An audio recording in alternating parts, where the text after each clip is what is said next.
በስመ አብ ወወልድ ወመንፈስ ቅዱስ አሐዱ አምላክ።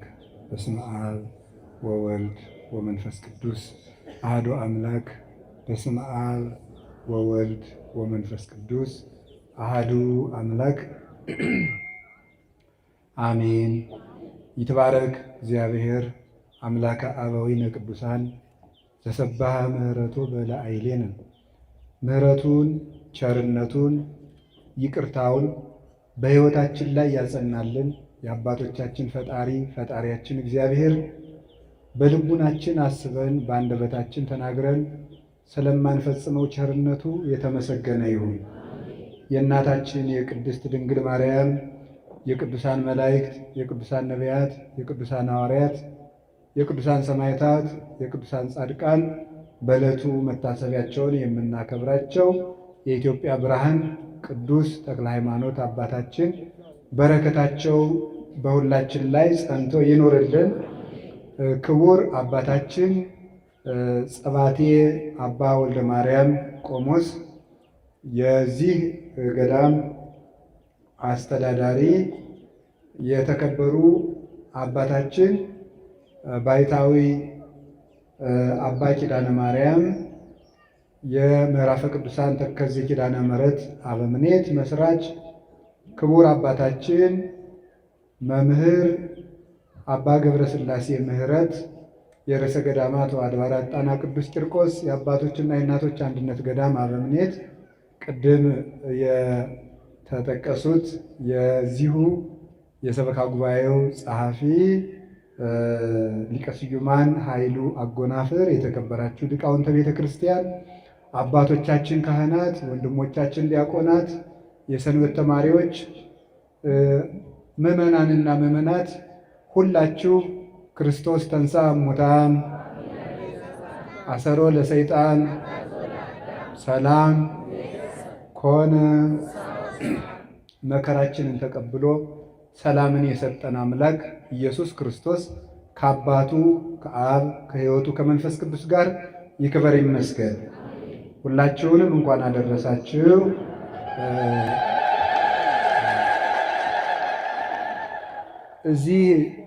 እዚህ ደብር እግዚአብሔር በመካከላችን ተገኝቶ እንዲያስተምረን ቅዱስ ፈቃድ ይሁንልን። እዚህ በመገኘቴ እናንተ ሳይሆን እድለኛ የምትሆኑት እኔ ራሴ ነኝ። እውነት ለመናገር አንድ የቤተ ክርስቲያን አገልጋይ ተለምኖ የሚያገለግለው አገልግሎት የለም፣ መኖርም የለበትም። ማንም ሰው በቤተ ክርስቲያን ቢያገለግል ባለውለታ አይደለም። የሚያገለግለው ከክርስቶስ ይቅርታ ለማግኘት ነው። እኔ እዚህ የማስተምረው የእናንተ ባለውለታችሁ ሆኜ ሳይሆን የራሴን ይቅርታ ለማግኘት በክርስቶስ የቤተ ክርስቲያን ኅብረት ውስጥ ለመግባት ነው።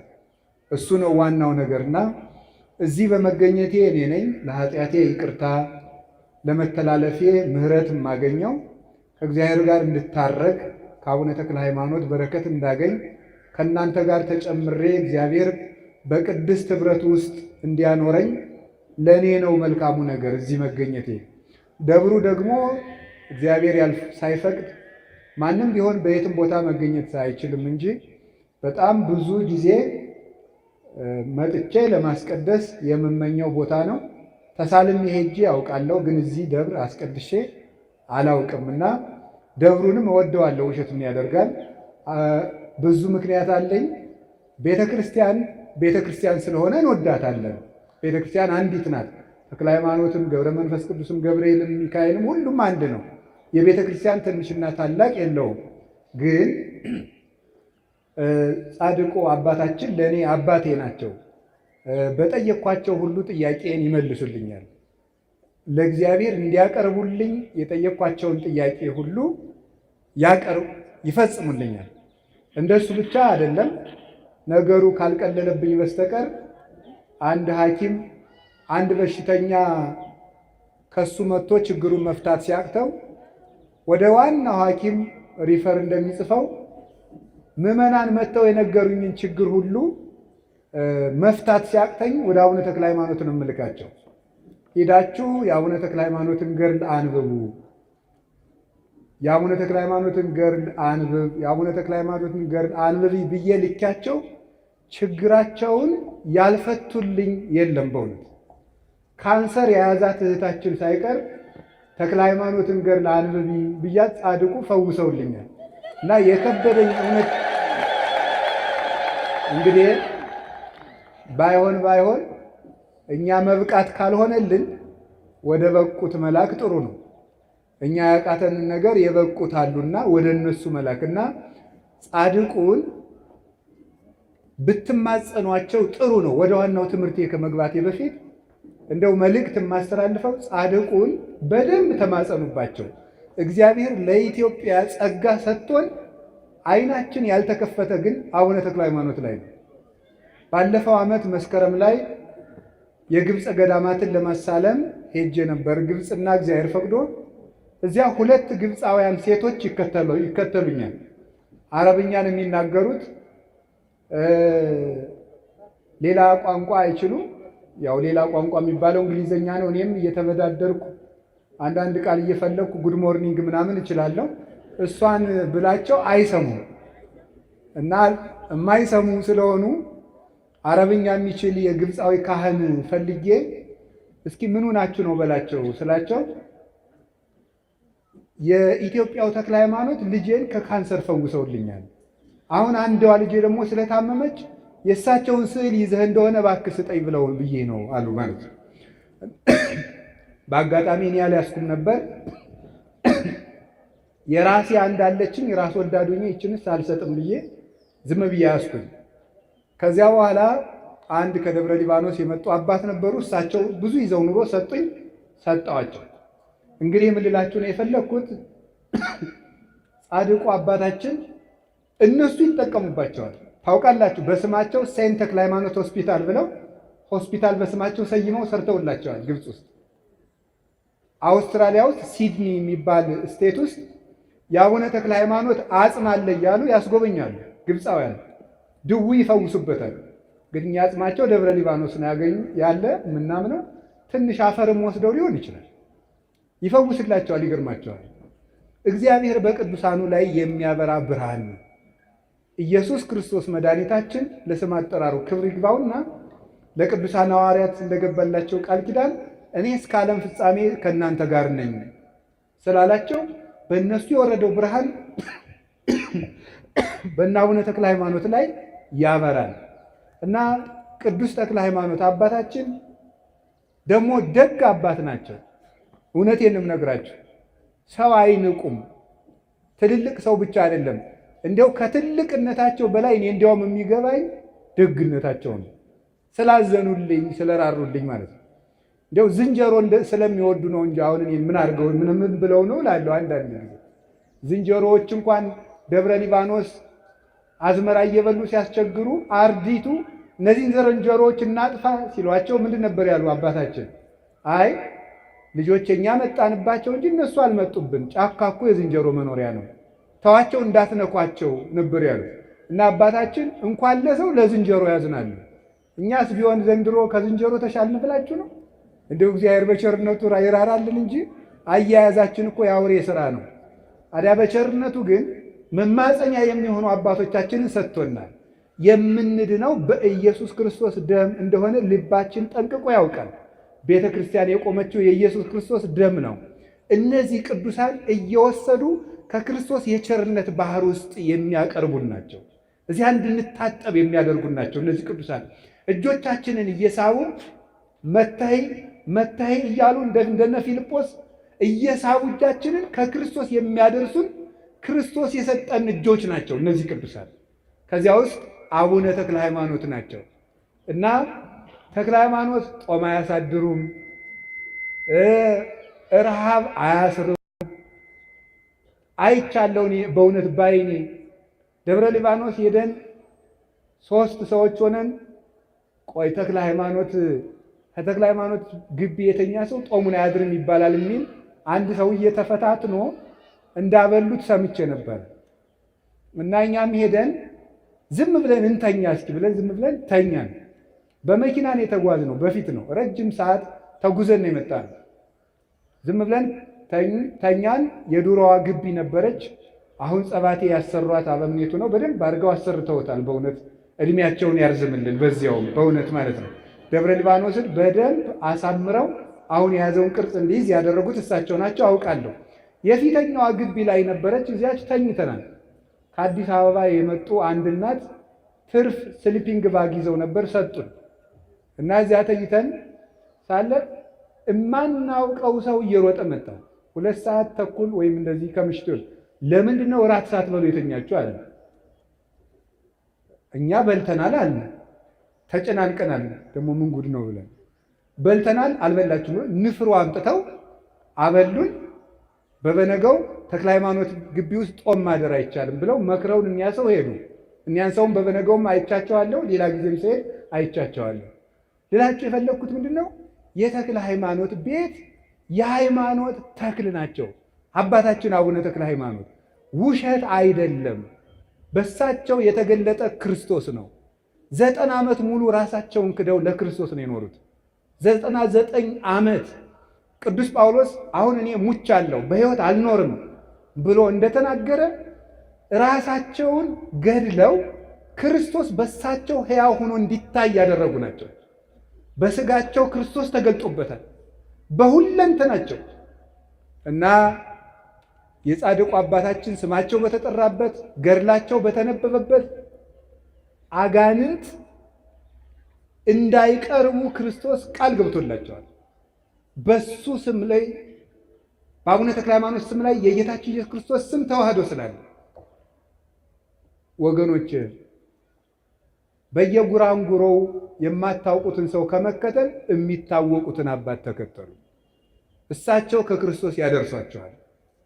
እሳቸው ለጨነቀን ነገር ሁሉ ከክርስቶስ ምሕረት አዝለው የሚፋጠኑ ክንፋቸው የማይደክም ኪሩብ ናቸው አቡነ ተክለ ሃይማኖት እና ይሄም ግቢ እኔም አዲስ አበባ ሆኖ ሰው በአካልም ሲያገኘኝ ከአዲስ አበባ የመጣ ሰው ሳገኝ ምን ላደርግ ሲለኝ ደብረ አሚን ተጠመቁ እያልኩ ነው የምሰድ ብዙ ሰው እውነት ለመናገር ደብሩም ደግሞ የተመሰገነ ደብር ነው።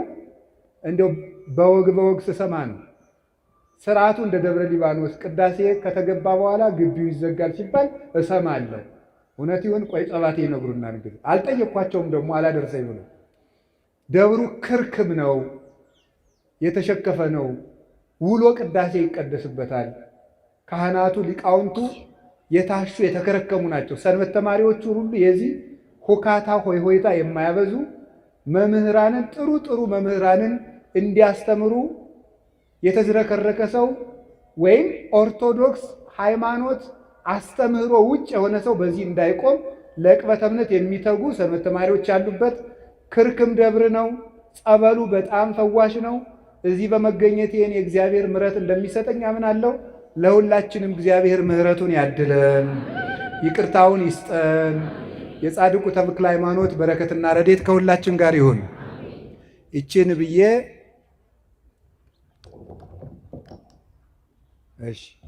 አሁን ወደ ዕለቱ ትምህርት አጭር የወንጌል ቃል ወስደን እንማማራለን። ብዙ አንድ ነገር እንድናገር ፍቀዱልኝ። በዛው ወደ ትምህርቱ ሳልገባ ባይታዊ አባ ኪዳነ ማርያምንም እስቲ እግዚአብሔር በእድሜ ያቆይልን በሉ። ሳስበው እኛ ሳንወለድ ሁሉ ሲሰብኩ ነበር እሳቸው። እኛ ሳንወለድ እናት አባቶቻችን ሁሉ ሳይጋቡ ሊሆን ይችላል እያስተማሩ ነበር። ኢትዮጵያ ውስጥ እያስተማሩ ነበር፣ እያስተማሩ አሉ። ይህ እግዚአብሔር ቸርነት ነው እና በቤተ ክርስቲያን ውስጥ ደግሞ ይገርማችኋል፣ እንኳን ያገለገለ ሰው ያገለገለ ዕቃ ክብር ይሰጠዋል። አሁን የተሰበረ ጽዋ ዝም ብሎ አይጣልም፣ ተከብሮ ነው በዕቃ ቤት የሚቀመጠው። ማይጠንቱ ቢሰበር የተቀደደ ጥላ እንዲያው ትንሽ እንደው የዋህ ቄስ ዝም ብሎ መጽሐፍ ካልሰፋበት በስተቀር ዕቃ ቤት ነው የሚቀመጠው፣ ዝም ብሎ አይጣልም። የተቀደደ ጥላ እንኳን ሳይቀር እግዚአብሔር ቤት ያለ ዕቃ በክብር ነው የሚቀመጥ።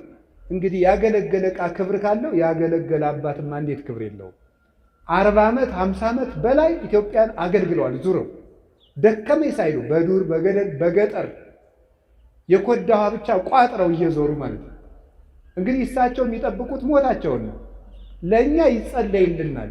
ገና ነው ጉዟችን፣ አቀበቱ ብዙ ነውና መጨረሻችንን እንዲያሳምረው እግዚአብሔር እንደነሳቸው ያለ ደግሞ አባት አይንሳን በሉ አንድ ጊዜ ሁላችሁንም። እንደው እስከ ዛሬ እድሜያቸውን በሙሉ ላስተማሩት እስኪ አንድ ጊዜ ቃለ ሕይወትን ያሰማልን በሏቸው። ድገሙ ድገሙ። አዎ፣ ስለዚህ ቅድም ጸባቴ እንደነገሩን ግሩም የሆነ የሚያበራ ገዳም መስርተዋል። ስርዓቱ የተጠነቀቀ በልማቱ ደክሞ ምዕመናንን የሚያስተዳድር ለድሆች ሁሉ የሚደርስ ገዳም መስርተዋል። እየተስፋፋ ነው። አሁንም እንግዲህ ገዳሙንም በረድኤት ያጽናል። በቃ ይህንን ካልኩኝ ወደ ትምህርታችን እንሄዳለን። የእግዚአብሔር ልጆች በሚል ርዕስ ነው ለአጭር ደቂቃ የምንማማረው። እስኪ በሉ ድገሙ። እንድገም። እሺ፣ የማቴዎስ ወንጌል ምዕራፍ 5 ቁጥር 9 ላይ የምናገኘው ቃል ነው። ብፁዓን ገባርያነ ሰላም እስመ እሙንቱ ውሉደ እግዚአብሔር ይሰመዩ የሚለው ነው። የእግዚአብሔር ልጆች እርቅን የሚያደርጉ ሰዎች ንዑዳን ክቡራን ናቸው፣ እነርሱ የእግዚአብሔር ልጆች ናቸውና ይባላሉና ብሎ ጌታ ራሱ በምድር ተገልጦ ሲያስተምር የተናገረው ነው። አሁን እኔ ዛሬ የምነግራችሁ እዚህ የተሰበሰብነው የእግዚአብሔር ልጆች ስለሆንን ነው። የምናስቀድሰው የእግዚአብሔር ልጅ ለመሆን ነው። ንስሐ የምንገባው የእግዚአብሔር ልጅ ከመሆን እንዳንነጠል ነው። የምንጾመው የእግዚአብሔር ልጆች ለመሆን ነው። የምንመጸውተው የእግዚአብሔር ልጆች ለመሆን ነው። በአጠቃላይ የክርስትና የመጽሐፍ ቅዱስ መጨረሻው ምንድን ነው ሲባል ማዕከሉ ሰዎችን የእግዚአብሔር ልጅ ማድረግ ነው። እዚህ የተሰበሰብንበት ዓላማ የእግዚአብሔር ልጅ ለመሆን ነው። ሰው ቅዳሴ የሚማረው የእግዚአብሔር ልጅ ለመሆን ነው። ሰው የቅኔ መምህር የሚሆነው የእግዚአብሔር ልጅ ለመሆን ነው። ሰው የድጓ መምህር፣ የዝማሬ መምህር፣ የመጽሐፍ መምህር የሚሆነው የእግዚአብሔር ልጅ ለመሆን ነው። ሰው በተክሊል የሚያገባው የእግዚአብሔር ልጅ ለመሆን ነው። ሰው የሚመነኩሰው የእግዚአብሔር ልጅ ለመሆን ነው። ሰው ጳጳስ የሚሆነው ለሊደርሽፕ አይደለም፣ የእግዚአብሔር ልጅ ለመሆን ነው። ማንም ሰው የእግዚአብሔር ልጅ ነው። የእግዚአብሔር ልጅ ለመሆን ነው እዚህ የተሰበሰበው። የምንኖርበት ዓላማ የእግዚአብሔር ልጅ ለመሆን ነው። አንዳንድ ጊዜ መንገዱን መዳረሻውን ካላወቁ መንገዱን ይስቱታል አይደለም? የእግዚአብሔር ልጅ ለመሆን እንደምንኖር ካልገባን መንገዳችን ምን እንደምናደርግ አይገባንም ማለት ነው። የእግዚአብሔር ልጅ መሆን ማለት እሱን መምሰል ማለት ነው። አርአያውን አምሳሉን መፍጠር መምሰል። በነገራችን ላይ ኃጢአት ማለት ምን ማለት መሰላችሁ? ኃጢአት በዕብራይስጥ ቋንቋ ካታህ ይባላል። ካታህ ማለት ቱሚስ ዘጎል ማለት ነው። ምን ማለት ነው? ነጥቧን መሳት ማለት ነው። ዓላማን መሳት ወይም ደግሞ መመታት የነበረውን ዓላማ መሳት ማለት ነው። ኃጢአት ማለት እንደሱ ነው። ዓላማን መሳት ማለት ማለት ነው። ሰው የተፈጠረው እግዚአብሔርን ለመምሰል ነው። ስለዚህ ሲበድል ዓላማውን ሳተ ይባላል። ዓላማውን ሳተ። ኃጢአት ማለት ይሄ ነው ፍቺው። ኃጢአት እግዚአብሔርን ከመምሰል መሳት ማለት ነው። ዓላማን መሳት ማለት ጎልን ማሳካት ወይም ደግሞ ቱሚት ዘማርክ ይባላል። እሷን የተሰመረችልን መስመር ነጥቧን መሳት ማለት ነው። ሄደ ሳትነካት መቅረት ማለት ነው። ስለዚህ ኃጢአት ማለት እንደተፈጠርክበት ዓላማ ሳትኖር መቅረት ማለት ነው። እሱ ነው ኃጢአት ማለት። ጽድቅ ማለት ደግሞ እግዚአብሔርን መምሰል ማለት ነው። በኦርቶዶክስ ተዋህዶ አስተምሮ መዳን ማለት ከቅጣት ማምለጥ ማለት አይደለም። መዳን ማለት ከእግዚአብሔር ጋር መኖር ማለት ነው። ኦርቶዶክሳዊት አስተምሮ ከዌስተርን ቴዎሎጂ ከሚባለው የሚለየው በዚህ ነው። የኛ የኦርቶዶክስ ተዋህዶ አስተምሯችን መዳን ምንድን ነው ተብላችሁ ብትጠየቁ በኦርቶዶክስ መዳን ማለት ከእግዚአብሔር ጋር መኖር ማለት ነው። እግዚአብሔርን መምሰል የቴዎሎጂ መምህራን ቲኦሲስ የሚሉት ነው። የግሪክ ቃል ነው። ቲኦሲስ ማለት እግዚአብሔርን መምሰል ማለት ነው። እግዚአብሔርን መምሰል ሱታፊ አምላክ ይባላል ሲተረጎም። ለሱ ነው የተፈጠርነው። ስለዚህ ለምንድን ነው የምውለው ብትሉ እግዚአብሔርን ለመምሰል። ለምንድን ነው የምናድረው? እግዚአብሔርን ለመምሰል። ባልና ሚስት በተክሊል ባይጋቡ ምን አለ? እግዚአብሔርን ስለማያስመስላቸው። ሳይቆርቡ ቢጋቡ ምን አለ? እግዚአብሔርን ስለማያስመስላቸው። ቢፋቱ ምን ችግር አለ? እግዚአብሔርን ስለማይመስሉ። የምንሰራው ስራ ሁሉ እግዚአብሔርን ለመምሰል ነው። ይገርማቸዋል። የተፈጠርንበት ዓላማ የእግዚአብሔር ልጅ ለመሆን ነው። እሱ ነው የምናደርገው። አሁን እንዳልኳችሁ ለምሳሌ ጋብቻን ስትወስዱ ጋብቻ ምንድን ነው ተብለው ሲጠየቁ the dwelling of Jesus Christ through marriage ይላሉ የቴዎሎጂ ሊቃውንት። ኦርቶዶክሳዊ ጋብቻ ማለት የኢየሱስ ክርስቶስ በጋብቻ ውስጥ መኖር ነው ይላል። በጋብቻ ውስጥ መኖር ሁለት ጾታዎች አንድ ላይ ስለኖሩ ሶሻል ኮንትራት ይባላል እንጂ ጋብቻ ይባላል። ኦርቶዶክሳዊ ጋብቻ የሚባለው ምንድን ነው? ክርስቶስ በዚያ ውስጥ ሲኖር ማለት ነው። ስለዚህ ክርስቶስ የሌለበት ነገር ሁሉ፣ እግዚአብሔርን የማንመስልበት ነገር ሁሉ ፍሬ የለው። እዚህ የቆምነው እግዚአብሔር ክርስቲያን የሆነው ተቋም ውስጥ ለመሳተፍ አይደለም፣ እግዚአብሔርን ለመምሰል። እግዚአብሔርን ለመምሰል እኛ ሰይጣንን ሩጠን ለማምለጥ አይደለም ክርስቲያን የሆነው፣ እግዚአብሔርን ለመምሰል። አንድ ክርስቲያን ሰይጣንን ለማጥቃት ዓላማ አድርጎ ሲኖርና እግዚአብሔርን ለመምሰል ዓላማ አድርጎ ሲኖር የተለያዩ ነገሮች ናቸው። ሰው እግዚአብሔርን ለመምሰል በሚያደርገው ሩጫ ሰይጣን ሲቃወመው ሰይጣንን ተቃውሞ ያጠፋል እንጂ ሰይጣንን ለመቃወም የሚባል ክርስትና የለም። አሁን አንዳንድ ጊዜ ያለ አንዳንድ ሰው ለምሳሌ እኔ ብዙ ጊዜ እናገራለሁ፣ እየጸለየ እያለ ለምሳሌ እባብ ቢመጣበት ግድግዳው ላይ እባብ ብቅ ሲል ጸሎቱን ይጸልይና አሁን ስም ይፈራና ዘወር ብሎ አሁን ስም ያትቀደስ ስም አለ ይሆን እንዴ ነው እንደ ስምጻ መንግስት ሄደ እንዴ ደግሞ ውዳሴ ማርያም ጨርሶ እስካሁን አላቃጠልኩትም እንዴ እያለ እየዞረ ያያል። ዓላማው እባቡን ለማሸሽ ከሆነ ጸሎቱ እባቡ ፍንክች አይሄድም። ዓላማው የጸሎቱ ዓላማ ክርስቶስን ፍለጋ ከሆነ ግን እባቡ ሰከንድ አይቆይ። ስለዚህ አያችሁ፣ የጉዳያችን የትኩረት አቅጣጫ መለወጥ አለበት። ሰው ክርስቶስን ብሎ ይጸልያል እንጂ ሰይጣንን ለማጥቃት አይደለም የምንጸልየው።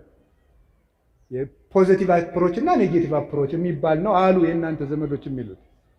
ስለዚህ ዲያብሎስን ለማሸነፍ ሳይሆን የምንጸልየው ክርስቶስን ለማግኘት። ክርስቶስን ለማግኘት በምናደርገው ሩጫ ዲያብሎስን እናሸንፈዋለን። የእሱን ክፋት ማወቅ አለብን እንዳያሰናክለን።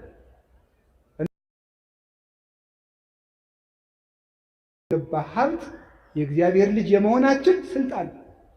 ቅዳሴ ስንቀድስ ካህኑ ጸጋሁ ለእግዚአብሔር ያሃሉ ምስለ ኩልክሙ፣ ጸጋ ከእናንተ ጋር ይሁን ማለት ሊቃውንት አባቶቻችን እንደሚተረጉሙት ሀብተ ወልድና ስመ ክርስትና ገቢረ ተአምራት ወመንክራት መንግሥተ ሰማያት ይደረግላችሁ፣ የክርስቶስ ልጅነት ከእናንተ አይነጠቅባችሁ እያለ ነው ቄሱ የሚመርቀን።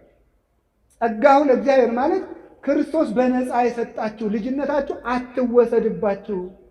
ቅዱስ ጳውሎስ በሮሜ መልእክቱ በጸጋው ድነናል የሚለው በስራችን አይደለም፣ በጸጋው ድነናል የሚልበት ምክንያት ለምን ይመስላችኋል? የእግዚአብሔር ልጅ ለመሆን እኛ ያበረከትነው አስተዋጽኦ የለም፣ በቸርነቱ ነው የሰጠን ማለት ነው እንጂ ስራ አያስፈልግም ማለት አይደለም። ልጆቹ ያደረገን በቸርነቱ ነው፣ በምህረቱ ነው። ባሪያ እንኳን መሆን አይገባንም ነበር። በቸርነቱ ልጆቹ። አይገርባችሁም? ቅዱስ አትናቴዎስ ይናገራል በእንተ ቀዳማዊ ቃል የሚል መጽሐፉ ላይ ሲናገር ሰዎች እግዚአብሔር እንዲሆኑ የእግዚአብሔር ልጅ ሰው ሆነ ይላል። ሰው እግዚአብሔር ይሆናል እግዚአብሔር እንዲመስሉ ማለት ነው። አንተን ዳግመኛ ለመውለድ የእግዚአብሔር ልጅ ካንተ ተወለደ ይላል። ያንን ያደረገልን በጸጋው ነው፣ በምህረቱ ነው፣ በስጦታው ነው።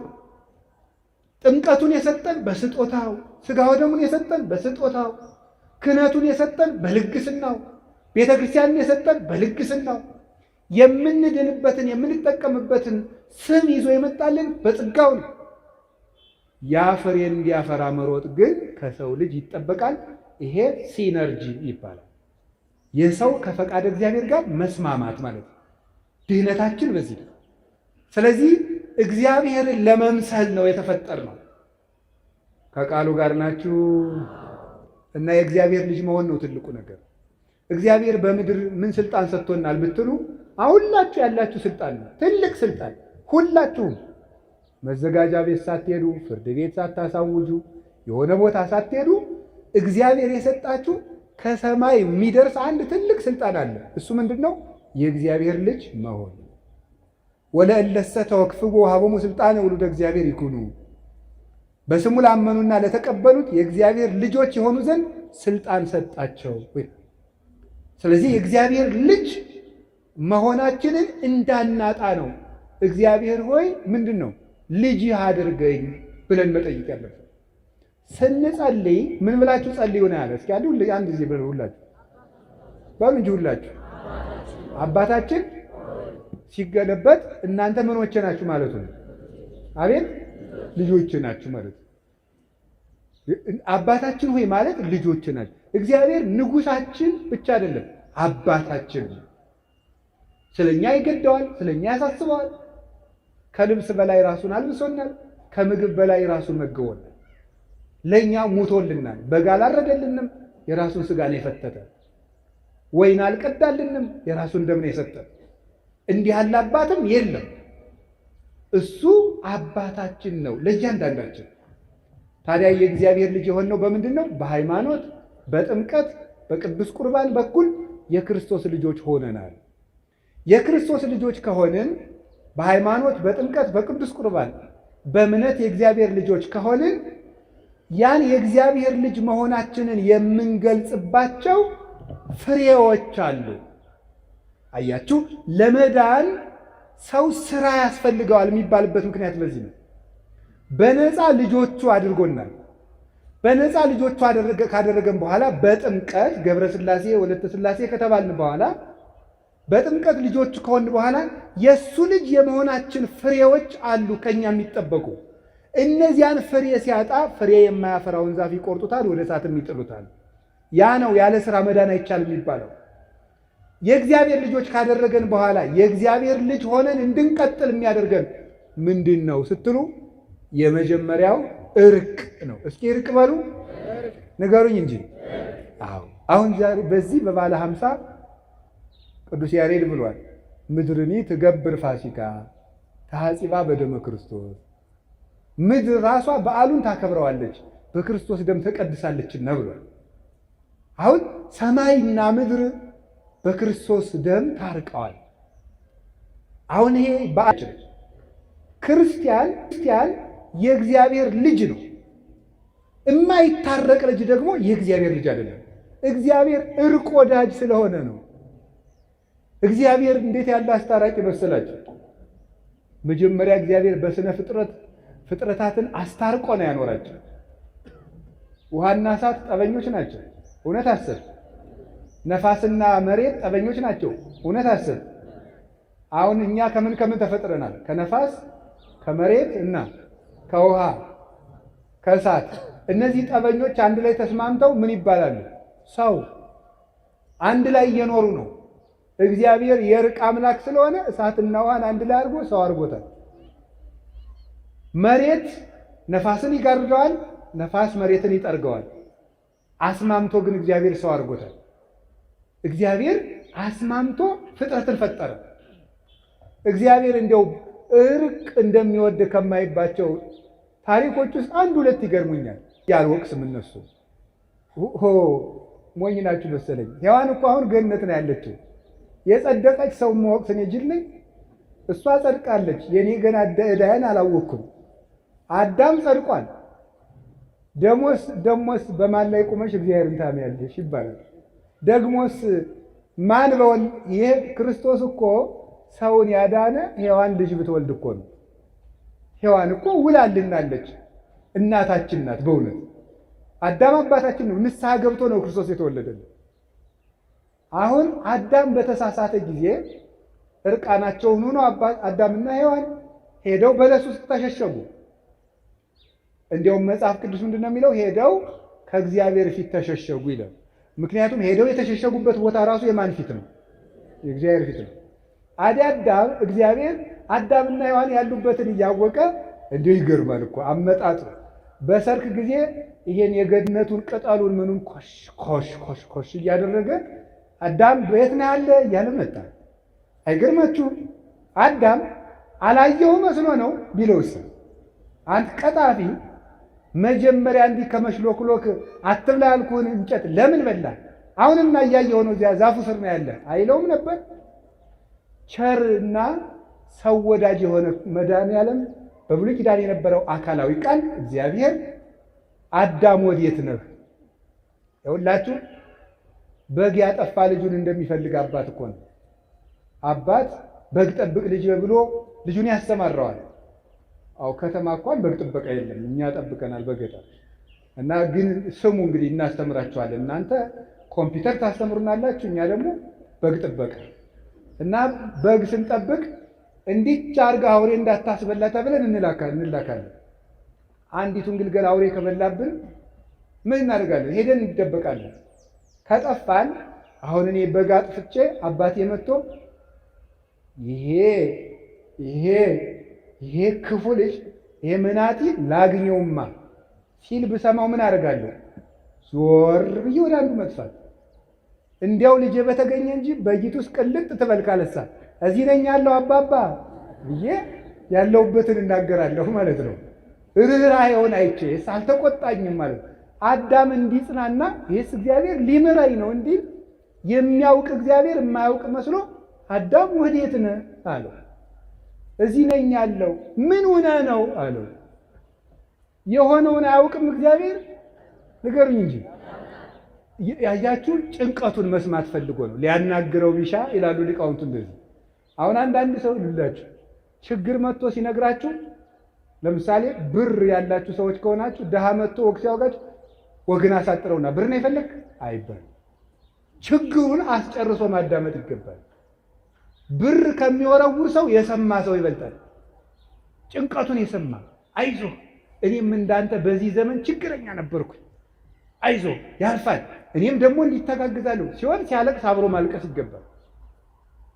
በቀር ግን ምንድነው ዝም በል አንተ ጉዳይ ገብቶኛል አጠር አድርገው ብዙ ጉዳይ አለብኝ መስማት የምትችሉበት እድል ከሌላችሁ ለሌላ ቀን ቅጠሩት። ሰው ዛሬ ያጣ የሚሰማው ሰው ነው። እኛም አንሰማም፣ ሌላውም አይሰማም፣ ሌላውም አይሰማም። እዚህ ውስጥ ብዙ ሰምና ወርቃለን። በቃ ሌላውም አይሰማም፣ ሌላውም አይሰማም። በቃ እኛም አንሰማም። ሚስትም ባሏን አትሰማም፣ ባልም ሚስትም አይሰማም። ውሎ ገብቶ ሰው አይደማመጥም። እንደ ዝንጀሮ ስልኩን ይዞ ጉጭ ነው፣ የሚሰማ የለም። በጣም አስቸጋሪ ነው በእውነት ማለት ነው።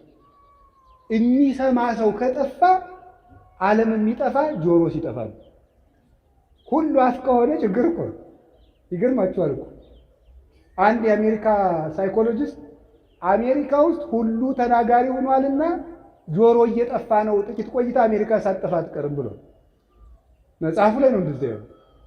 ሁሉ ሊቅ ነው፣ በሚዲያ ሁሉም እየለፈለፈ ስለሆነ ሳይንቲስቶች ቦታ እያጡ ነው ብሎ ጽፏል። እሱ እንኳን ማለት ነው። አፍ በስቶ ጆሮ ካነሰ ተፈጥሯችን ተገላበጠ በሉት። ምክንያቱም እግዚአብሔር የሰጠን ሁለት ጆሮ ነገሩ እንጂ ይሄ ማለት ብዙ ሰምታችሁ አሁን ደግሞ ሁለት አፍ ስንት ጆሮ ነው ያለ? ዜሮ ጆሮ የለም፣ አፍ ብቻ ነው። በቃ ወጥቶ መለፍለፍ እኔማ እንደው ይገርመኛል። በስመ አብ ወወልድ ወመንፈስ ቅዱስ አሐዱ አምላክ። ኧረ እንደ በርበሬ ይከነክናል ይሄ መለፍለፍ። እንዴ ነውር እኮ ነው። እውነቴን ነው። እንደው አንድ ባይታዊ ቤቱና ሲለማመድ መጀመሪያ ከሚሰጠው ልምምድ አንዱ በቀን 20 ደቂቃ ዝም በል የሚል ነው። ቢያንስ ዝም ማለት እስቲ በቀን 20 ደቂቃ ዝም በል። እዲው ዝም ስልካችሁን ትታችሁ እንዲህ ምራችሁ እጃችሁ እግራችሁ። አሁን እኮ ሰው ምንም በቃ በጣም ምንም መረጋጋት የሚባል የለም። ይሄን ራስ አሁን ትንሽ ወሬ ልታናግሩት ራሱን ሲያክ እጁን እንደዚህ ሲያደርግ እንደዚህ ሲል ያስጨንቃል፣ ያሳዝናል። በውስጣችን መረጋጋት የሚባል ነገር የለም። ያንን እንድናገኝ የሚያስፈልግ እግዚአብሔር አዳምን ሰማው። እኛም ወንድሞቻችንን እንስማቸው፣ እህቶቻችንን እንስማ። የሚሰማን ሰው እግዚአብሔር ይሰማዋል። ስምዑኒ ደቂቀ እስራኤል እግዚአብሔር ይስማይክሙ አይደል ያለ? የጌዴዎን ልጅ ሄዶ ምንድን ነው ያለ? የእስራኤል ልጆች ሆይ እናንተም ስሙኝ እናንተንም እግዚአብሔር ይስማችሁ ብሏል። የሚሰማ ሰው ሰሚ ያገኛል። እግዚአብሔር አዳምን ሰማው። ተከትሎ ሄዶ አዳምን አባብሎ ታርቆት መጣ። አዳም በላ፣ ራሱ ኮበለለ። እግዚአብሔር ያለበት ዛፍ ድረስ ተከትሎ መጥቶ ታረቀው። አሁን ዛሬ ታረቁ ሲባል እኔ አልታረቅም። ቀጥሎስ እንደው ትንሽ ሻል ያለ ሰው ካለ ባይሆን እሱ ይምጣ እንጂ ያለደ ያጠፋ እሱ ይባል። እግዚአብሔር ግን መጥቶ ነው የታረቀ። አዳምን ተከትሎ ሄዶ ታርቋል። እኛ ሰው ተከትለን ሄደን መታረቅ ሲገባን እየተከተሉ ምሕረት የሚለምኑንን ይቅርታ የሚጠይቁንን ሰዎች እንኳን ይቅርታ እናደርጋቸው። ይሄ ታዲያ የእግዚአብሔር ልጅ ያሰኛል? ስሳ ለሰላም ወደ ግና ሰላምን ፈልጋት ተከተላት ይላል ቅዱስ ዳዊት። ፈልጋት ማለት ታረቅ፣ ተከተላት ማለት አልታረቅም ካለ ቤቱ ድረስ ተከትለ ሄደ ታረቀው። ለምነ ታረቅ፣ አንተ ለምነ ታረቅ። ሰውየው መምጣት ቢያቅተው ትዕቢት ነው እንደሚያደርገን። ውስጣችን ያለው ራስ ወዳድነት ነው እንዳንታረቅ የሚያደርገን። ስለዚህ የእግዚአብሔር ቤተሰቦች ተከትሎ ሄዶ የሚታረቅ መሸነፍ አይደለም። ኦርቶዶክሳዊ ሰው ተበድሎ ተከትሎ ሄዶ በር ቢዘጋበት ሳንታረቅ ምሕረት ብንለምን ኢትዮጵያ ምሕረት አታገኝም። ምሕረት የሌላቸው እየጨመሩ ነው የሚሄዱት። እርስ በርሳችን ከታረቅን ግን ምሕረት ይገባናል። ለሀገር ምሕረት ያመጣል እግዚአብሔር። ሰው ከልጁ ጋር መታረቅ አቅቶት፣ ከጎረቤት ጋር መታረቅ አቅቶት፣ ከዘመዱ ጋር እንደ ቅዱስ ዮሐንስ አፈወርቅ ይላል እግዚአብሔር ጠላቶቻችሁን ውደዱ ቢለን ወዳጆቻችንን ስንጠላ ብንገኝ እንደምን ያለ ፍርድ ይጠብቀን ይሆን ይላል። ጠላቶቻችሁን ውደዱ ብሎን ወዳጆቻችንን ስንጠላ ከተገኘንማ እንዴት ያለ ፍርድ ይገባን ይሆን? አሁን እኮ እግዚአብሔር ያሳያችሁ፣ ክርስቶስ ያመልክታችሁ። ሰው ቤቱ ውስጥ ሰላም አጥቶ የሀገር ሰላም ይላል። እኔ እውነቴን ልንገራችሁ፣ ኦርቶዶክሳውያን እንታረቅ፣ ለሀገር ምሕረት እንዲወርድ። ብዙ ደም እየፈሰሰ ነው፣ ይበቃናል። ሰው ያለ ዕድሜው እየተቀጨ ነው። እናት ያለ ጧሪ እየቀረች ነው። ብዙ አይኖች ደም እያለቀሱ ነው። እንታረቅና እግዚአብሔር ይማረን። የጨካኝን ልብ እግዚአብሔር ይመልስ። እንታረቅ፣ ይቅር ባዮች እንሁን። በሞት ያፈርሰውን ይህች ቤተክርስቲያን የይቅርታ ምልክት ናት። ለምሳሌ ይሄን ቆብ ታዩታላችሁ። እኔ የለበስኩት ቆብ አባ ጴሜን የሚባል አባት ምን ይላል? ቆብሰ ትምህርተ የዋሃት ይእቲ፣ ቆብ የይቅርታ ምልክት ነው ይላል። ቆብ ይቅርታ የማያደርግ መነኩሴ አይባልም። ቆብ የይቅርታ ምልክት ነው። ምክንያቱም ይሄ በዕለተ ዓርብ ክርስቶስ የደፋው የሾህ አክሊል ነው። ክርስቶስ የሾህ አክሊል ደፍቶ ይቅር ሲል ነው የዋለ፣ ሲጣላ ነው የዋለ። ይቅር ሲል ነው የዋለ። ክርስትና ይቅርታ ነው። መስቀል የያዝነው ለምንድን ነው? ልንዋጋበት ይመስላችኋል? ይቅር ልንልበት ነው። አንገታችን ላይ ማተብ ያሰርነው ይቅር ልንልበት ነው። ያለ ይቅርታ በፍጹም የእግዚአብሔርን ፊት ማየት አይቻልም። ቅዱስ ዳዊት ርትዕሰ ትሬዮ ገጾ ወርትዕሰ ትሬዮ ገጾ፣ ቅን ሕሊና የእግዚአብሔርን ፊት ታያለች አለ። እንደሱ ያለ ፊት ማለት ነው። ጠላቱ እያሳደደው ይቅር የሚል ዳዊት። የአምላክ ልብ የተባለ እኮ እንደ አምላኩ ይቅር ባይ ስለሆነ ነው። እና እግዚአብሔር አዳምን ተከትሎ ታረቀው። ኋላ ደግሞ በጣም በሚያስደንቅ ሁኔታ እግዚአብሔር ቀድሞ ካደረገለት በላይ ለአዳም ትልቅ ነገር አደረገለት። መጀመሪያ እግዚአብሔር ትቢያውን አንስቶ የአምላኩን መልክ እንዲይዝ አድርጎ ፈጠረው። ይሄን መያዝ ባይሆንለት ደግሞ ወነስአራ ያገር የባሪያን መልክ ይዞ አምላክ ወደ ምድር መጣ። ይህ ፍጹም ይቅርታ ነው። እንደምን ያለ ይቅርታ ነው! በእግዚአብሔር መንግስት ላይ በተነሳ በጠላቱ ለአዳም የእሱን መልክ ይዞ መምጣት ፍጹም የሆነ ምሕረት ነው እግዚአብሔር ለሰው ልጆች ያደረገው። ማን ንጹሕ ልብስ እያለው አዳፋ ልብስ ይለብሳል? ማን ሀብታም ሆኖ በድሃ ጓሮ ይገኛል? ክርስቶስ ግን እፎ ቤተ ነዳይ ሀደረ ከመ ምስኪን፣ እንዴት እንደ ምስኪን ከድሃ ቤት አደረ፣ በበረት መካከል ተወለደ። ይህ ፍጹም ይቅርታ ነው። ያም ብሎ ደግሞ ስጋውን ቆረሰ፣ ደሙን አፈሰሰ። ይሄ ፍጹም ይቅርታው ነው። በምስማር ለሚመቱት እጆች ይቅርታን አደረገ። ይሄ ፍጹም ይቅርታው ነው። እናንተ በአይሁድ ትደነቃላችሁ፣ እኛ እድሜያችን በሙሉ ስንሰቅለው አይደለንም የኖር ነው። አይሁድ እኮ አንድ ቀን ነው የቸነከሩት። ኃጢአት በሰራን ቁጥር እኮ ክርስቶስን እየሰቀልን ነው። እግዚአብሔር ስንት ቀን ነው የማረን ወገኖች? እግዚአብሔር ስንት ቀን ትቶልናል? እግዚአብሔር ስንት ቀን የዕዳ ደብዳቤያችን ፍቋል። እኛ ግን እስካሁን የይቅርታ ልብ የለም። ቅዱስ ዮሐንስ አፈወርቅ እንደተናገረው ዓርብ የክርስቶስ ደም ሲያርፍበት አለቱ ሲሰነጠቅ የአይሁድ ልብ ግን እንደተዘጋው አለ። ልባችን እስከ ዛሬ ተዘግቶ ይቅርታ የለው፣ ምሕረት የለው። አንኳኩ ይከፈትላችኋል አለ። የልባችን በር ተዘግቶ ምኑን በር ነው የሚከፍትልን? ራዕየ ዮሐንስ ምዕራፍ 3 ላይ አንብባችኋል። በደጅ ቆሜ አንኳኳለሁ፣ የሚከፍትልኝ ካለ ገብቼ እራት እበላለሁ። ክርስቶስ ዛሬም በደጅ ቆሞ ያንኳኳል። የተዘጋ ልብ ነው ያለው። ወንድሞቼና እህቶቼ ይቅር ባዮች እንሆን። ያን ጊዜ እግዚአብሔር ይቅር ይለናል። ብፁዓን መሐርያን እስመ እሙንቱ እስመ ሎሙኒ ይምህርዎሙ፣ የሚራሩን ውዳን ክቡራን ናቸው፣ ለእነሱም ፍትሕ ርቱዕ ሥላሴ ይራሩላቸዋል ብሎ ነግሮናል። ምሕረት የእግዚአብሔር ልጅ ምልክት ነው፣ የመሆን ምልክት ነው። የተጣላ ማስታረቅ እግዚአብሔር ልጅ ነው። ባልና ሚስትን ፈልጋችሁ አስታርቁ። አሁን እግዚአብሔር ቤተክርስቲያኒቱን የሚመታት ትዳርን በመምታት ነው። ባልና ሚስትን ፈልጋችሁ ጭራችሁ አስታርቁ። እውነቴን ነው። ፈልጋችሁ እንደው በዚህ ዘመን አይጉድ ጉርብትናም ቀረ። ከተማ የኔን ሳያበላሸው አይቀርም። ያው ማለት እቺ እንትን ስላለች ማለት ነው። ግብ የሚባል ነገር ስለመጣ ምንም የለም። አሁን ድሮ ገጠር ስናድግ ምንድነው መሰላችሁ የሆነ ጭቃ ስናቦካ ምናምን ልጅ ነን የሆነ ጎረቤት ካገኘን የመቅጣት መብት አለው።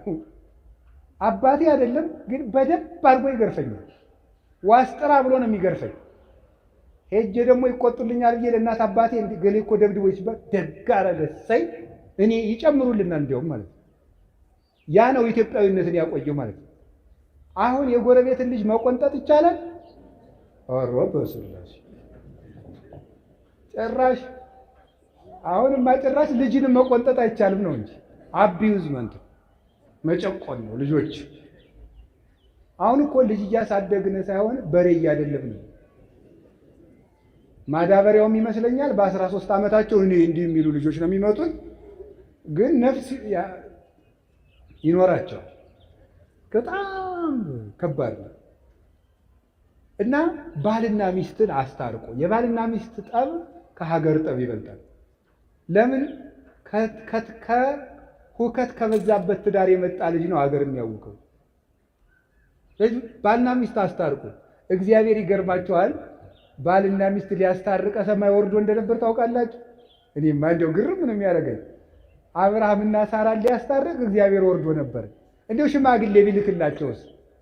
ወርዶ እግዚአብሔር ከሰማይ አብርሃምና ሳራ ተጣልተው እናታችን ሳራ መካን ሆና በኋላ አንድ ቀን ከገረዲቱ ውለድ ብላው ከአጋር ወልዶ እንደገና ደግሞ አጋር ደግሞ በሳራ መኩራት ጀምራ ከዚያ በኋላ ደግሞ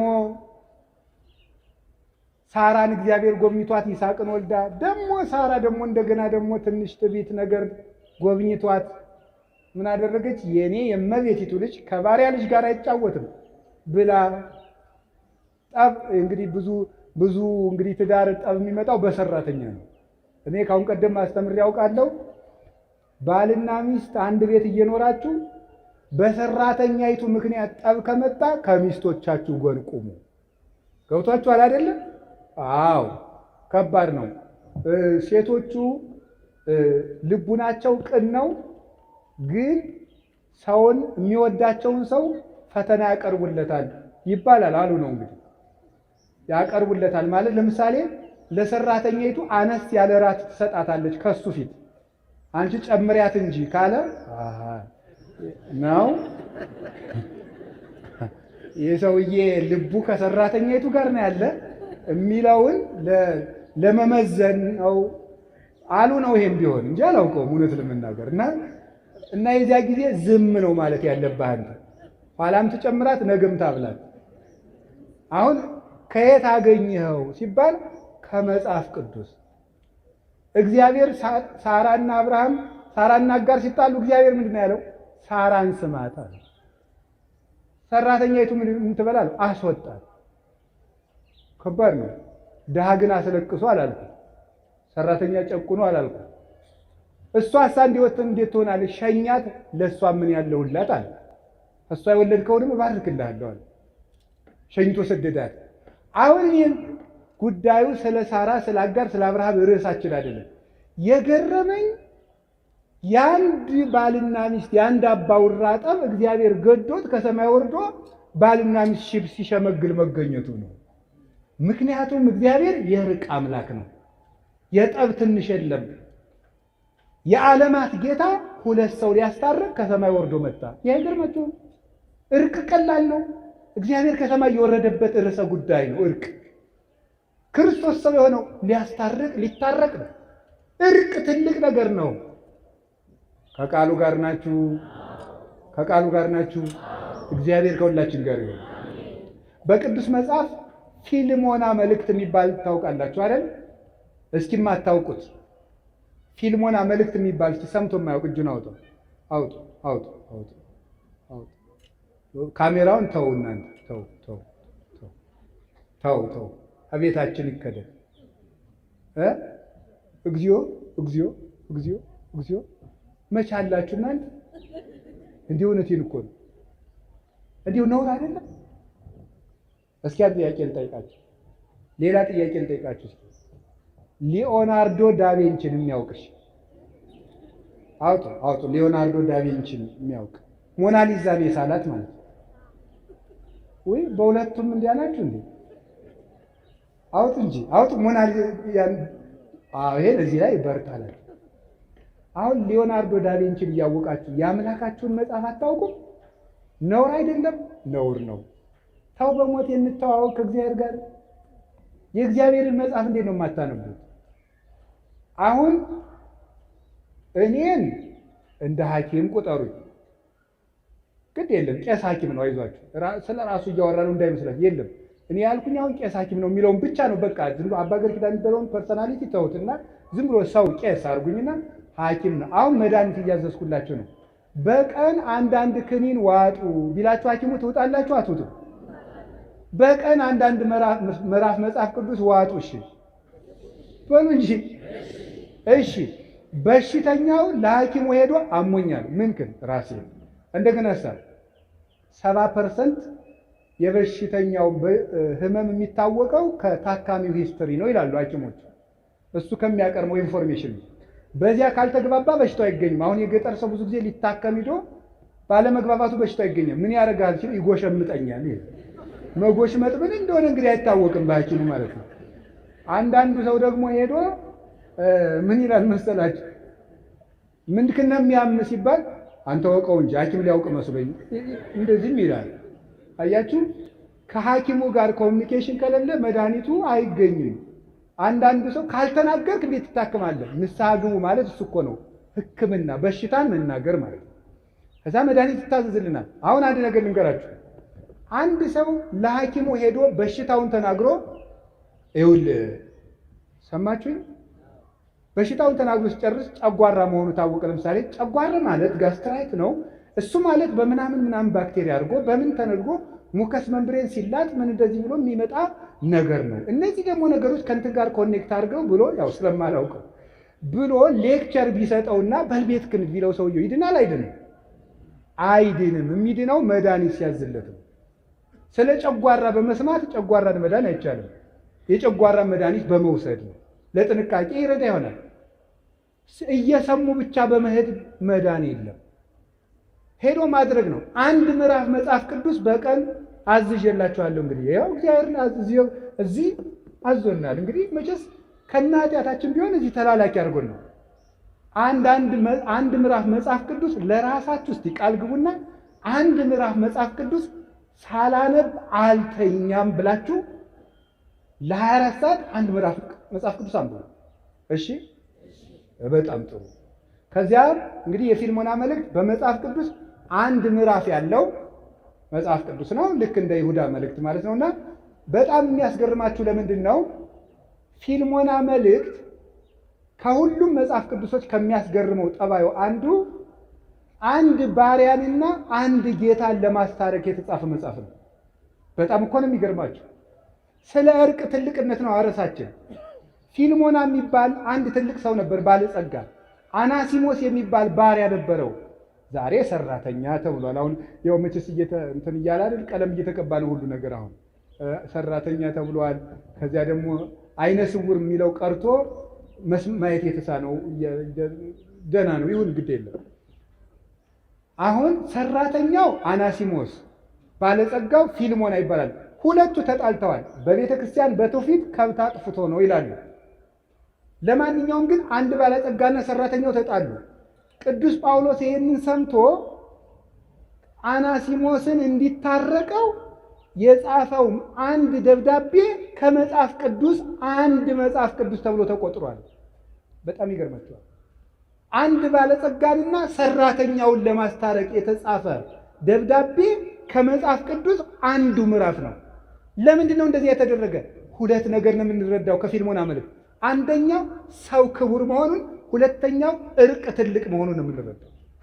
እንዴት ሰው ለማስታረቅ የተጻፈ ደብዳቤ መጽሐፍ ቅዱስ ይጠረዛል? ሰው ክቡር ነው። ሎሌም ቢሆን ክቡር ነው። ሰው ሎሌም ቢሆን ሰራተኛም ቢሆን ክቡር ነው።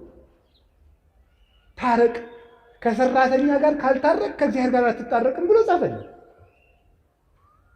ሰራተኛ የበደለ ያጠፋብህ ሀብት ካለ እኔ እከፍልሃለሁ በእኔ ቁጠረው ብሎ ነው ቅዱስ ጳውሎስ ያስታረቀ። ዋሱ ነው ማስታረቅ። ስለዚህ ዘመዶቼ እርቅ ትልቅ ነገር ነው። ታረቁ። እርቅን የሚያደርጉ ሰዎች ብፁዓን ናቸው። እስኪ አንድ ጥያቄ ልጠይቃችሁ። አንድ ንጉሥ ፎቶ ይለጠፋል።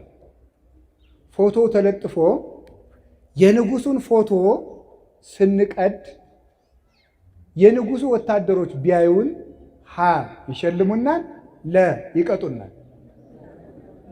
ምረጡ እንጂ። አቤት ለምን? አቤት የከተማ ሰው ሲናደድ የጓደኛውን ፎቶ ይቀዳል ይባላል። እውነት ነው ማለት አንድ ለምሳሌ ዘለቀ የሚባለው ምን የሆነ ተክሉም በሉት ብቻ የሆነ ሰው ጓደኛው ጋር ሲጣላ ድሮ ተማሪ እያሉ የተነሱ ፎቶ ካለ ቅድድድ ያደርጋል አሉ። እውነት ነው ሳይሆን አይቀርም። ጥያቄው ፎቶውን የሚቀደው ማንን በመበቀል ነው? ነገሩኝ እንጂ ፎቶውን በመናቅ ማንን እየናቀ ነው? በጣም ጥሩ። እንግዲያማ ሰው የማን ምስል ነው? ስለዚህ ሰውን ስንንቅ ማንን ነው የምንንቀው? እግዚአብሔር ነው የምንንቀው። ሰውን ጥለህ መተህ ሰውን ተጣልተህ አንት ምናምንቴ፣ አንት ምናምን፣ አንተ ወዘተርፈ በዘሩ ሰድበው፣ በድህነቱ ሰድበው፣ በመልኩ ሰድበው፣ በድንቁርናው ሰድበው ስትጨርስ እዚህ መጥተህ ደግሞ አባታችን ሆይ በሰማያት የምትኖር በደላችን ይቅር በለን እኛም የበደሉን ይቅር እንደምንል። ተው እንጂ። አንድ ካህን ሁለት ሰዎችን ለማስታረቅ ተቀምጠው ቢሉ አልታረቅላቸው አሉ። በሉ ለጸሎት እንነሳ አሉ። ለጸሎት ተነሱ። በሉ አባታችን ሆይ ይምል። አባታችን ሆይ ሳይታረቁ ነው እኮ። በሰማያት የምትኖር ስምህ ይቀደስ፣ መንግስትህ ትምጣ፣ ፈቃድ በሰማይ እንደሆነች እንዲሁም በምድር ትሁን። የዕለት እንጀራችንን ስጠን ዛሬ፣ በደላችንን ይቅር በለን እኛም በሕግ አምላክ እዚህ ላይ ያቆሙ አሉ ይባላል። ገብቷችሁ? ለምን እኛም የበደሉንን ምን የሚላለው ይቅር እንል ዘንድ የሚላለው። እግዚአብሔር ላይ ለምን ድራማ ትሰራለህ? ታረቅ። አቡነ ዘበሰማያትን አለማለት ኃጢአት ነው። ሳይታረቁ አቡነ ዘበሰማያት ማለት ደግሞ በእግዚአብሔር ላይ መዘበት ነው። እግዚአብሔር ደግሞ አይዘበትበትም አይደል ያለ ቅዱስ ጳውሎስ። ስለዚህ ሁላችንም እንታረቅ፣ ከዛሬ ጀምሮ እንታረቅ። እኔ የተጣሉ ሰዎች ገጥመውኝ ሳስታርቅ የምጠቀማት አንዲት ነገር አለች። ከጠቀመቻችሁ ልንገራችሁ።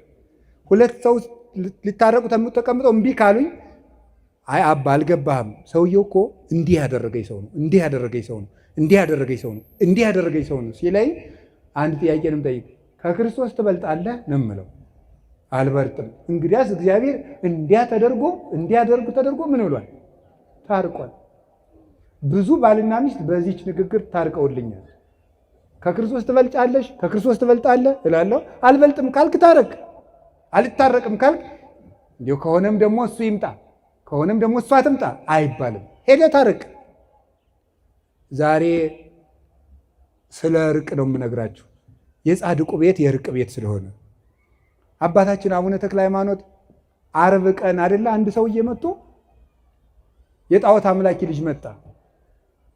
ከዚያ በኋላ ውሃውን ባርከው ወተት አድርገው ጠጣ አሉት። አይ መርዝ ልትሰጡኝ ስለምትችሉ ቅመሱልኝ አሉ። ደቀ መዝሙራቸውን ቅመስለት አሉት። እንዲህ አባታችን በጾሙ አለ። ልጄ ከጾምማ ፍቅር አይበልጥም አሉ አቡነ ተክለ ሃይማኖት። ከጾም ፍቅር ይበልጣል። የምግብ አድማ እኮ አይደለም። ጾምማ እንግዲህ ይሄ አሁን ሰው ውፍረት ለመቀነስ እየጾም አይደል አሉ። እየጾመ ነው አሁን፣ ሳይበላ ያድራል። ከንችር ብሎ ነው የሚያድረው፣ አቋሙን ለማስተካከል ብሎ መከራውን እያየ ማለት። የጾምማ ጉዳዩ ፍቅር ነው። ፍቅር ከጾም ይበልጣል። ስለዚህ የእርቅ ቤት ላይ ነው የቆመው። የተክለ ሃይማኖት ልጆች ከሆን እንታረቅ። ዛሬ ጀምራችሁ ሄዳችሁ ታረቁ። ሰው ልካችሁ የተጣላችሁትን ይቅር ባዮች ሁኑ። ቤታችሁን ይቅርታ አስለምዱት። ሕፃናትን ሳይቀር ይቅርታ የመጠየቅ ልምድ በቤታችሁ ገንቡ። ባለትዳሮች ሕፃኑን ልጃችሁን የ5 ዓመቱን ልጅ እናንተ ካጠፋችሁ ይቅርታ ማለት አለባችሁ። ነገ ይሄ ልጅ ይቅርታ ይጠይቃል ማለት ነው። ይቅርታን ያውቃል። ባል ከልጆቹ ፊት ሚስቱን ይቅርታ ብሎ ማሳየት አለበት። ሚስት ከልጆቿ ፊት ይቅርታ፣ ነገ እሱ ባል ሲሆን ሚስቱን ይቅርታ እንዲጠይቅ፣ ነገ እሷ ሚስት ስትሆን ባሏን ይቅርታ እንድትጠይቅ። ይቅርታን ስላልተማርን ነው። አሁን ይሄ ተራራ ልብ ይዘዝ ብለን እንደ ዶሮ አውራ ዶሮ ነው እንደዚህ ኩፍስ ኩፍስ የሚለው አውራ ዶሮ ይመስል ልባችንን አሳብጠን ነገ ክርስቶስ ለሚንደው። የእግዚአብሔር ልጅ የሚያደርገን እርቅ ነው። አሁንም ስለ እርቅ ትልቅ ነገር፣ ሰውን መንቀፍ፣ በሰው ቂም መያዝ፣ ወንድምን መጸየፍ እግዚአብሔርን ከኛ ይሰውረዋል። ይገርማችኋል። ሰውን በልብ ራሱ መታዘብ። አንድ መልአክ የሚገለጥለት አንድ ሰው ነበር። በጣም የተጠቀመ የበቃ ቅዱስ ነው። ደግሞ አንድ አስመሳይ ሰው ነበረ። ያ ሰው ጽድቅ ያደርጋል። የሚያደርግ ግን ሰው ሲያየው ነው። ወይም ጽድቅ የሚያደርገው ሰው እንዲያየው ነው። እና አንድ ቀን ያ መልአክ የሚገለጥለት የበቃው ቅዱስ ያኛው ለሰው ብሎ ጽድቅ የሚያደርገው ሰው ሲመጣ ሲያየው አለ። ምንም አላለ። እንደዚህ ነው ያለው። እንደዚያ ሲል መልአኩ ከፊቱ ተሰወረ። በኋላ ጸልዮ ሲገለጥለት እግዚአብሔር ለምኖ ሲገለጥለት ለምንድን ነው የተሰወርከኝ ሲለው ለምን ባልንጀራህን ትነቅፋለህ? ዛሬ ለሰው ብሎ ጽድቅ ቢሰራ ነገ ለእግዚአብሔር ብሎ መሰራት ይጀምራል። ልጅም እንደ ዕድሜው ነው የሚያስበው፣ ኃጢአተኛም እንደ አቅሙ ነው የሚያስበው። ማሳደግ ነው እንጂ መወርወር ምን ያደርጋል ነበር ያለው። ስለዚህ የእግዚአብሔር ቤተሰቦች ሰው ምን እንደሆነ ማን ያውቃል? የሰውን ልብ ማን ያውቀዋል? ጥልቅ ነውና ብሏል ነቢዩ ኤርምያስ። የሰውን ልብ የሚያውቅ የለም። ሰው ምን ሆኖ ሰካራም እንደሆነ በምን ታውቃላችሁ? ዘመን ጥሎት ይሁን፣ አጥቶ ይሁን፣ በአስተዳደግ ተበድሎ ይሁን፣ አደጋ ደርሶበት ይሁን፣ ጎዳና ላይ የወጣ በምን እንደሆነ በምን ታውቃላችሁ? አናውቅም። ለማናውቀው ወንጀል እንዴት ፍርድ እንሰጣለን? ምክንያቱን እናውቃለን። እኛ እገሌ ለምን ሰካራም እንደሆነ አናውቅም እኮ። ሰው ወዶ ሌባ ይሆናል ብላችሁ ነው? የሚሆንም ይኖራል። እንዘንለት ገሃነምን ባያውቅ ነው ብለን እንላለን። እንታረቅ፣ ሰውንም እናስታርቅ። ቁልቁለት ወርደን አቀበት ወጥተን ከዛ ውጭ ሰውን አታስቀይሙ። እንዲሁ በሞቴ እረፍት። እኔ ትናንትና አንድ ሰው ነግሮኛል። ሰው ስለነገረኝ ነው፣ እግዚአብሔር በሚያውቀው ሰው ነው የነገረኝ።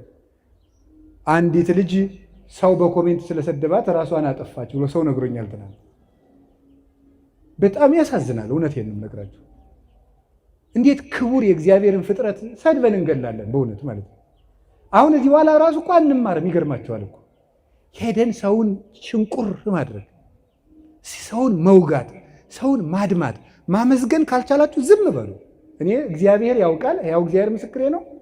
ልጅቱ ምን ትሆን አላውቃትም፣ አሁንም አላውቃትም። የሚገባ ነገር የምትናገሩት ይሁን የማይገባ ነገር የምትናገሩት ይሁን ትናንት ነው ከዛ ከስልጠና ስንወጣ አንድ ወንድማችን ነው እንዲህ ብሎ ሞተች እኮ ብሎ ይነገረኝ። ይሄ ምንድን ተምራችሁበታል? አሁን የልጅቱን ሞት አንደኛ ክፉ ቃል ቢነገረን መሞት የለብንም ወገኖች። ሰው የመሰለውን ነው የሚናገረው እኮ ያሰበውን ይናገራል፣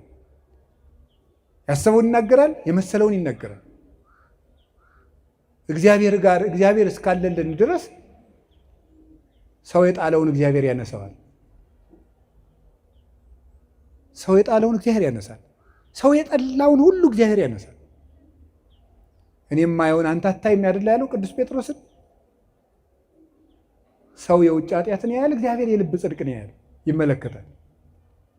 እና በሕይወታችሁ ዘመን ከዚች ልጅ ሕይወት ተነስቼ የምነግራችሁ እኔ ሃይማኖቷን ምን ይሁን አላውቅም። የምነግራችሁ ግን ስለ ሰው አስተያየት ብላችሁ አትኑሩ፣ ስለ እግዚአብሔር ብላችሁ ኑሩ። ምክር ከሆነ ተቀበሉት።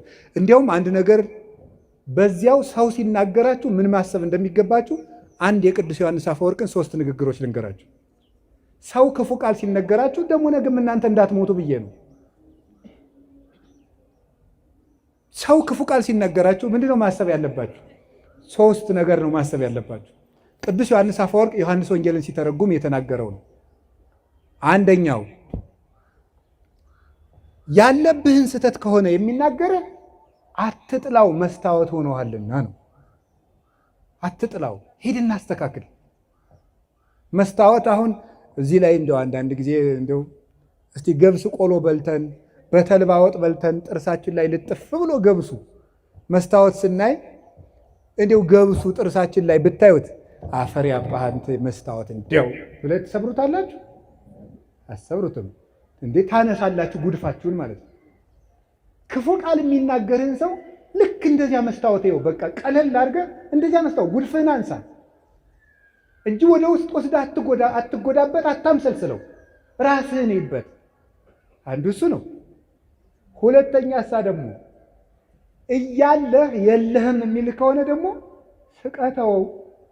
ለምሳሌ ይላል ቅዱስ ዮሐንስ አፈወርቅ እውቀት እያለህ ደንቆሮ ካለ ሳቅበት ነው። ያለህን ነገር የለህም ብሎ ከሆነ የሚሰድፍ ደግሞ ስቀህበት ሂድ። ምንድን ነው ይላል። ለምሳሌ አንድ ድሃ መጥቶ ይላል ቅዱስ ዮሐንስ አፈወርቅ አንድ ድሃ መጥቶ አንዱን ባለጸጋ አንተ እኮ የዕለት ራት የሌለም ድሃ ነህ ቢለው ሀብቴን አታውቅ አይደል ብሎት ነው የሚሄደው። ወይስ ይናደዳል ነው። አንድ ባለጸጋ ነበሩ፣ ስማቸውን አልጠቅስም እና የሆኑ ሰዎች ተሰብስበው እንደወሰው ልጅ ያወጡ ይሆን አላቸዋል። እኔም አውቃቸዋል። እና ሰው ልጅ ያወጡ ይሆን ሲሏቸው ምን ቢሉ ጥሩ ነው? እገሌ የማን ልጅ ሆነና የትኛውን ነው እንደዛ የሚሉት? አንዱን ሀብታም ልጃቸውን አለ የተባለውን ማለት ነው። ሰው ልጅ ያወጡ ይሆን ብሏቸዋል። እገሌ የማን ልጅ ሆነና። ስለዚህ አልከፋቸውም ማለት ነው አለኝ ብለው ስለሚያስቡ። ስለዚህ አንድ ሰው ያላችሁ ነገር አንተ ደንቆሮ፣ አንተ ደደብ ምን ያናድዳቸዋል ታዲያ?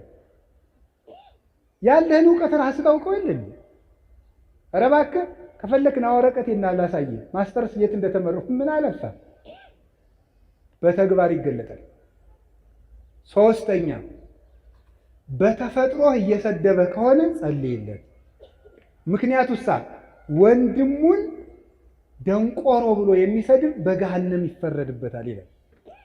ተፈጥሯዊ ጉዳዩን አንተ ዕውር፣ አንተ ደርጋማ፣ አንተ አንካሳ፣ አንተ ምናምንቴ ብሎ የተፈጥሮ ስጦታውን አንስቶ የሚሳደብ ሰው በየት ይፈረድበታል? በገሃነም። ስለዚህ በገሃነም የሚፈረድበትን ስራ እየሰራ ስለሆነ ወይኔ ወንድሜ እኔን ሰድቦ ገሃነም ሊገባ ነው ብለን ጸልይለት። ነው ያለው ቅዱስ ዮሐንስ አፈወርቅ። የመጨረሻ ግን ክርስቶስ እንደተሰደበ አስብ። ክርስቶስ ተሰድቦ እኔ የተሰደብኩ ብላችሁ ለምንድን ነው ሌሊት ተቀን እረፍት የምትነሳችሁ? ውሃ መጠጣት የሚያቅታችሁ? እራት አልበላችሁም? ለምንድን ነው? ጌታዬ ተሰድቧል ብላችሁ ተጽናኑ። ስለዚህ እንደዚያ ልላችሁ ፈልጌ ነው። በአንጻሩ ግን ደግሞ ሰውን በቃል በጦር ከገደለ በቃል የወጋ ይበልጣል።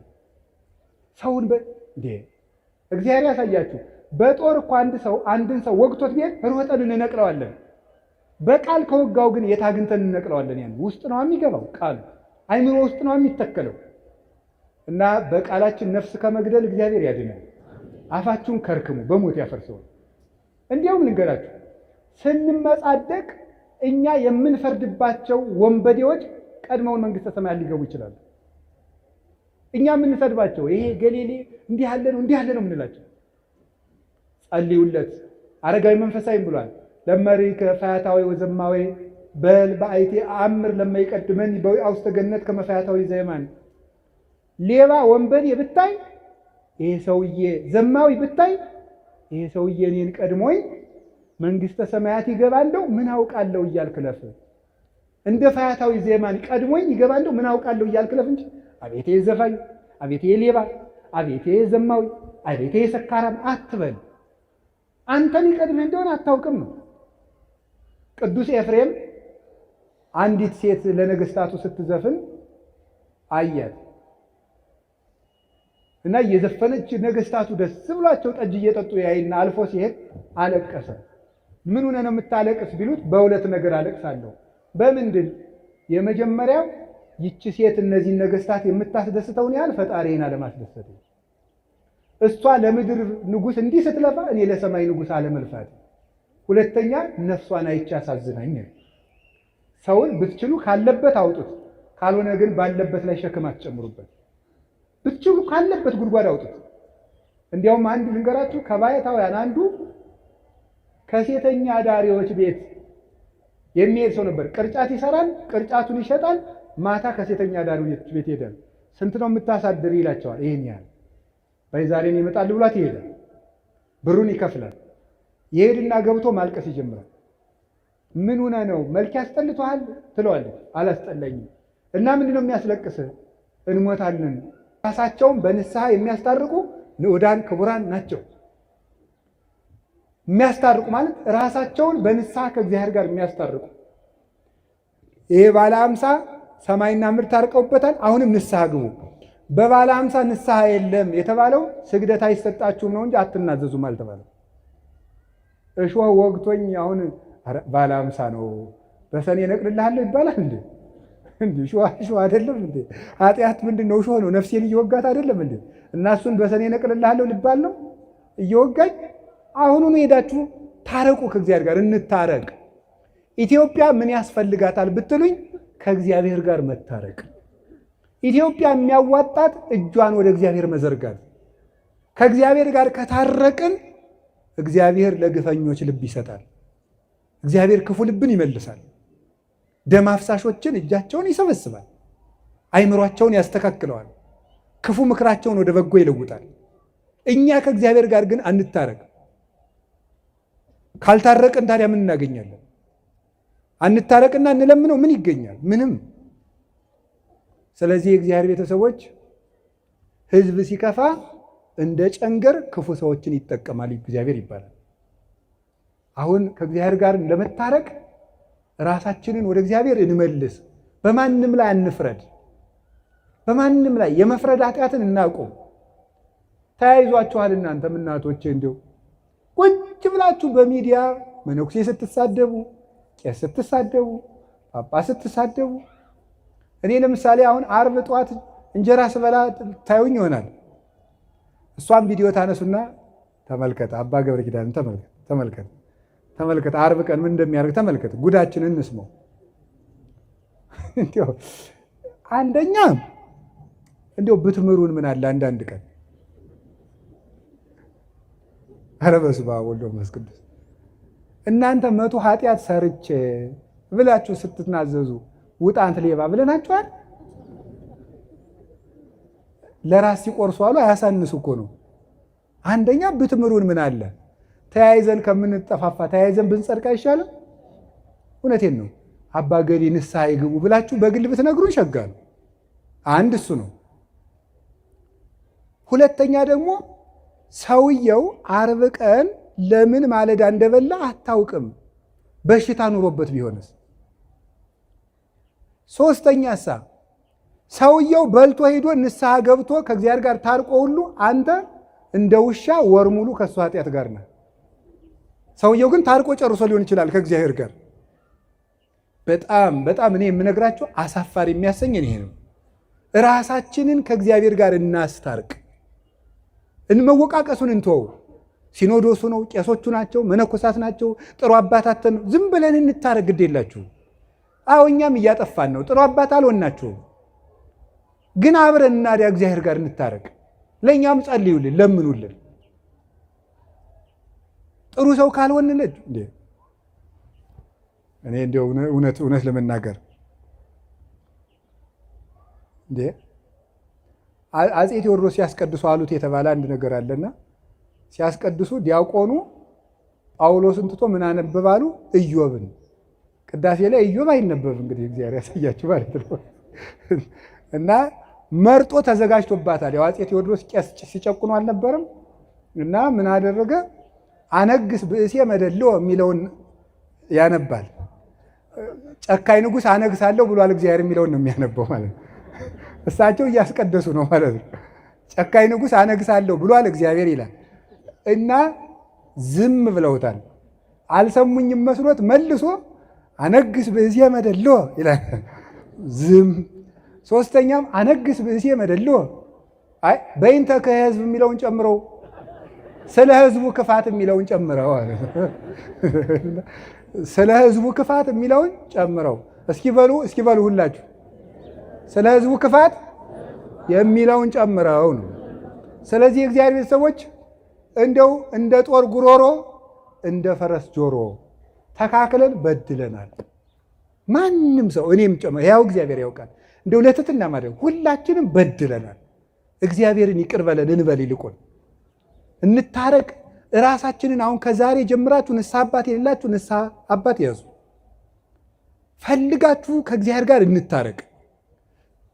ከዚያሳ ከወንድማችን ጋር እንታረቅ። የምታየውን ሰው ሳትወድ የማታየውን እግዚአብሔር የት አይተህ ተወደዋለህ ይላል ዮሐንስ ሲራክ ሲናገር። እግዚአብሔርን የት ታውቀዋለህ? ከእግዚአብሔር ጋር እንታረቅ፣ ከወንድማችን ጋር እንታረቅ። ደግሞ ምን ይላሉ አባቶቻችን መልሰው ሲተረጉሙት? ሰውን ከእግዚአብሔር ጋር እንዳይጣላ የሚያስታርቁ ብፁዓን ናቸው ይላሉ። ከእግዚአብሔር ጋር እንዳይጣላ የሚያስታርቁ ማለት ገንዘብ አጥቶ ሌባ ከሆነ በዚች ነግድና አትስረቅ ብለው ከእግዚአብሔር ጋር ያስታርቁታል። አያችሁ፣ በንስሐ ብቻ እኮ አይደለም። አጥቶ ሌባ የሆነውን እንካ በዚች ስራ ከዚህ በኋላ ሌባ አትሁን ስትለው ከእግዚአብሔር ጋር ታስታርቀዋለህ። ልክ እንደ ንስሐ አባት ሆንከው እኮ ማለት ነው። ንስሐ አባትነትን አተኩ። ከእግዚአብሔር ጋር የሚያስታርቅ ቄስም ብዙ ነው። ሰውን ከእግዚአብሔር ጋር የሚያስታርቅ ቄስ ብዙ ነው። ፈራጅ አትሁኑ፣ ቄስ አትጥሩ። እኔም አምላክን ቄስ አትጥሩ፣ ጥሩ አይደለም። እንዲሁ ቄስ አትጥሩ። አያሳዝኗችሁም? እንዲ እውነቴን ነው። 50 ዓመት 40 ዓመት መከራቸውን ጥረው ግረው ውሻ እየጮህባቸው ተምረው ሰዓታት ቁመው አድረው ማህሌት ቁመው አድረው መጥተው ከእናንተ እንደው አንድ ቀን እንጀራ በሉ ብላችሁ ታማላችሁ? ይኸው ቄሱ ሲጎርስ ይኸው እንትን ሲል በቲክቶክ እያወጣችሁ በፊት ምን ጉድ ናችሁ? እንደው የእውነቴን ነው ማምላክን የሰው ገመና እያወጣችሁ የእናንተን ገመና የሚያወጣ ይጥልባችኋል። እንዴት የሚበላን ሰው ቀርጾ ሰው እንዲህ በፍጹም ነውር ነው። ከኦርቶዶክስ አይጠበቅም። ሲለፋ ያደረ ቄስ ቢበላስ ነውር አይደለም እንዴ? ነውር እኮ ነው። ሰው በሆድ ይፈረድበታል። ደሞስ የምትመጻደቁ ለምንድን ነው? እግዚአብሔር ለጅብ የሚሰጠውን እንጀራ ለቄስ መስጠት አቅቶት መሰላችሁ? ትጸድቁ እንደሆነ ብሎ ነው እንጂ አህያን አብልቶ የሚያሰድር አምላክ፣ እባብን የሚመግብ አምላክ ስቦ ውዱ ዘሳረረ ሁሉ ዓለም ባህቲ ቃል ብለው የሚጮሁለትን ወፎቹን እንዴት ይተዋቸዋል? ይሄ አለማወቅ ባይሆን የቄሱ አንዳንድ ችግር አለ፣ እዚህ ያሉት አይደሉም እንጂ አይ የቄሱ አንዳንድ ችግር በተለይ አሉ ነው እንግዲህ ይሄም አሉ ነው። አዲስ አበባ ምን ተይዟል አሉ። አይመከራይ አይመከራይ ምንድነው?